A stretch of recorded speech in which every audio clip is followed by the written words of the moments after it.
Bienvenue à Washington, l'invité de TV5 Monde, ici tout près du Capitole, un an après l'élection de Barack Obama. Une semaine spéciale. Ken Weinstein, merci d'être avec nous. Vous êtes le président de l'Hudson Institute, un institut plutôt républicain. D'ailleurs, vous avez été un des conseillers de McCain, le candidat républicain malheureux face à Barack Obama. Vous diriez un an après, qu'est-ce qui reste du rêve Obama ? C'est pas clair. Je dois dire que moi, comme beaucoup d'Américains, même si j'ai bien soutenu John McCain, j'étais très ému le 4 novembre dernier de voir l'élection du premier président noir des États-Unis, de voir Barack Obama, sa famille, à Chicago, à Grand Park, devant la foule. Avec 4 millions de personnes qui étaient derrière nous, là. Hein. Incroyable. Et d'imaginer les rêves inachevés de tant de Noirs et de Blancs qui ont vraiment fait la lutte pour les droits de participer à la politique, d'achever cette rêve. Et aussi l'espoir de sa jeunesse, de ses idées nouvelles. De charisme aussi, parce que ça, on le voit encore aujourd'hui. C'est très ressenti en Europe, par exemple. Il y a une Obama-mania, peut-être. Oui, c'est quelqu'un qui est certainement aimable, qui a une personnalité forte, qui passe très bien à la télévision. Ensuite, la transition au pouvoir, qui était la transition le mieux organisée qui soit, mais avec un gouvernement plutôt bipartisan, avec quelques membres du cabinet républicain. Une sorte de cohabitation à l'américaine, hein, avec un ministre de la Défense et puis un ministre des Transports républicain. Donc finalement, vous êtes représentés. Les républicains sont représentés, mais enfin, je crois qu'il a perdu un peu de direction. C'est-à-dire avec le plan de relancement économique, c'était vraiment géré depuis le Capitole par Nancy Pelosi, plutôt que par ses conseillers économiques qui sont des gens très capables. Larry Summers, l'ancien président d'Harvard, l'ancien ministre de la Trésorerie, Tim Geithner. On a vu une programmation politique plutôt à gauche qu'au centre et avec une politique internationale très incertaine, avec des décisions... Alors on va en parler. Le gros sujet international, évidemment, c'est l'Afghanistan. Est-ce que vous avez le sentiment que le président Obama est là, il a la croisée des chemins, il hésite ? Il hésite, c'est incroyable. Il a fait sa campagne contre John McCain sur le point qu'il peut faire une guerre plus intelligente et plus efficace en Afghanistan, car il ne s'est pas trompé par la situation en Irak. Mais en fin du jour, il a montré une incertitude, une incapacité de prendre une décision depuis des mois. C'est l'administration Bush qui a laissé un plan en place d'augmenter le nombre de troupes depuis l'OTAN 2008, avant l'arrivée d'Obama à la Maison-Blanche. Et maintenant, on a le général McChrystal qui a demandé 40 000 de troupes de renforcement en Afghanistan pour nos soldats. On vient de subir le mois le pire pour nos soldats du point de vue des pertes en Afghanistan. C'est le moment de prendre une décision, mais le président hésite. Il demande, il veut consulter, il veut entendre, etc. Il dit, je ne veux pas envoyer l'Américain mourir pour rien. C'est certain qu'il ne faut pas envoyer des gens à mourir pour rien, mais il faut aussi renforcer la présence là-bas pour éviter des morts. On perd des gens lorsqu'il prend des décisions. Et c'est typique de son style de prendre des décisions. C'est-à-dire que c'est un ancien professeur qui aime bien regarder tous les dossiers plutôt que de savoir qu'on est dans la politique, il faut prendre des décisions, et des décisions qui parfois vont être impopulaires. Est-ce qu'il est gêné par son prix Nobel de la paix dans ce contexte ?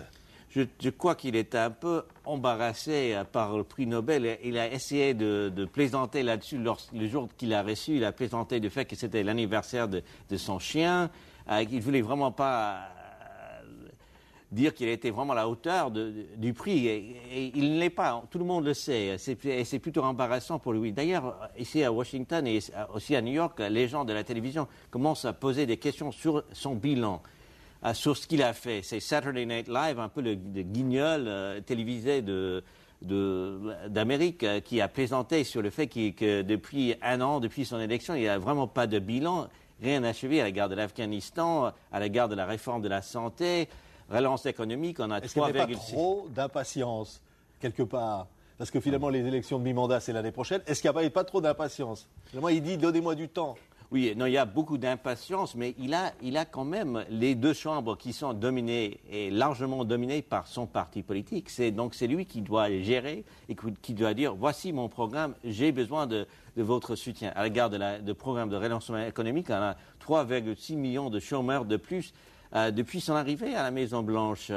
On n'a pas l'impression que ça fonctionne. À l'égard de la réforme de la santé, c'est lui qui doit gérer, plutôt que de laisser soit au Sénat, soit à la Chambre. Et donc, il a cette bataille qui se fait entre la gauche de son parti qui souhaite un programme une partie publique et la droite de son parti, comme le sénateur Lieberman, qui souhaite ne pas avoir une option publique.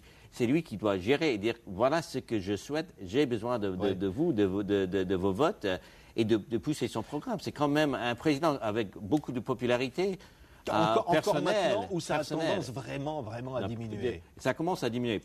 Personnellement, il a une popularité forte. Quoique les gens commencent à dire que c'est quelqu'un qui est très imbu de lui-même, qui utilise beaucoup le mot « I » lorsqu'il fait son jeu, lorsqu'il fait ses discours. Ça commence un peu à gêner les gens. Mais de point de vue international, je dois dire, la manière, par exemple, par laquelle il a géré la situation et en Iran, à l'égard du programme nucléaire iranien. Et il a ouvert quand même le dialogue avec l'Iran. Il a ouvert le dialogue, mais le dialogue, ça commence depuis des années. Je trouve que c'est plutôt votre président qui a bien insisté. Le président français, vous voulez dire, oui, Nicolas Sarkozy. Voilà. Nicolas Sarkozy qui a dit, voilà, il faut avoir un dialogue, mais il faut aussi avoir des sanctions fermes et de mettre un terme à ces discussions à certains points. On ne peut pas dialoguer jusqu'à ce que les Iraniens ont leurs armes nucléaires. Et à l'égard aussi du système bouclier antimissile en République tchèque et la Pologne, il a décidé de ne pas construire le site promis par George Bush et il décide d'appeler le président polonais, le premier ministre tchèque, au milieu de la nuit pour le mettre au courant de cette décision qui était vraiment une blessure forte au régime et aussi au public. Des alliés américains forts, des alliés importants au sein de l'OTAN. C'est un président qui, pour lui, l'Europe n'est pas une priorité. Oui, alors on va dire Ken Weinstein, un an après, attention danger, c'est ce que vous dites, mais vous êtes républicain. Oui, je suis républicain, mais c'est aussi chez les démocrates. C'est-à-dire qu'il y a les démocrates de gauche qui sont déçus qu'il n'a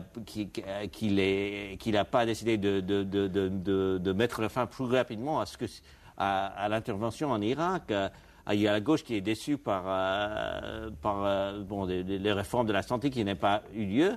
Il y a le centre qui dit, écoutez, vous vous présentez comme quelqu'un du centre pendant la campagne contre McCain, mais on ne voit pas du centrisme. Donc il y a beaucoup de gens qui commencent à poser des questions sur lui et je crois qu'il va falloir qu'il se recentre un peu avant les élections de 2010. Merci d'avoir été notre invité, Ken Weinstein. Donc le président de l'Hudson Institute, plutôt républicain, on l'a bien compris. Vous avez été d'ailleurs conseiller de Giuliani, le maire de New York, et conseiller de McCain, le candidat malheureux à l'élection présidentielle. Nous étions ici à Washington. Nous sommes ici pendant toute cette semaine. Spécial Obama, un an après, dans l'invité de TV5 Monde. Merci. Merci bien.